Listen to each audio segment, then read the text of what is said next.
10-day countdown to Halloween with 10 murders that happened on Halloween, day 9.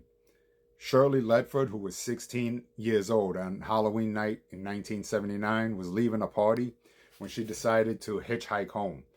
Shirley got a ride from two men, Lawrence Bittaker and Roy Norris. Unfortunately for Shirley, what she didn't know about these two were they were partners in crime known as the Toolbox Killers. They were called the Toolbox Killers because they would kill women that they picked up with a variety of tools from their toolbox in the same van they picked her up in, which Lawrence Bittaker dubbed the Murder Mac. They took Shirley in the van and eventually they beat her with sledgehammers. They subdued her, beat her with sledgehammers and other tools. They tortured her for hours and essayed her and eventually killed her by putting a wire hanger around her neck and tightening it with a pair of pliers.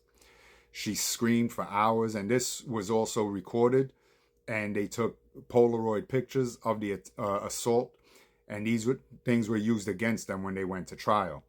They had a dumping grounds where they used to take the victims, but in this case, they dumped her on some stranger's lawn, and she was found the next morning by a jogger.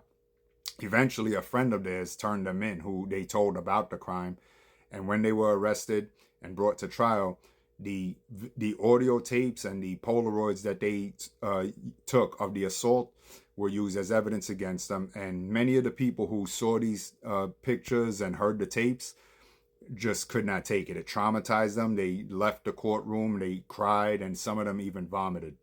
They said it was very disturbing. Lawrence Bittaker never showed any remorse for his crimes. He was sentenced to death and died of natural causes in 2019. His partner Roy was sentenced to 45 years to life in prison for cooperating against him.